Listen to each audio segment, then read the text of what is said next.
Václav Hrabě, variace na renesanční téma. Láska je jako večernice, plující černou oblohou.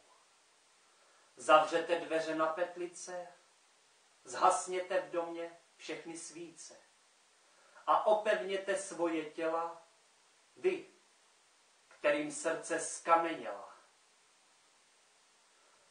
Láska je jako krásná loď, která ztratila kapitána. Námořníkům se třesou ruce a bojí se, co bude z rána.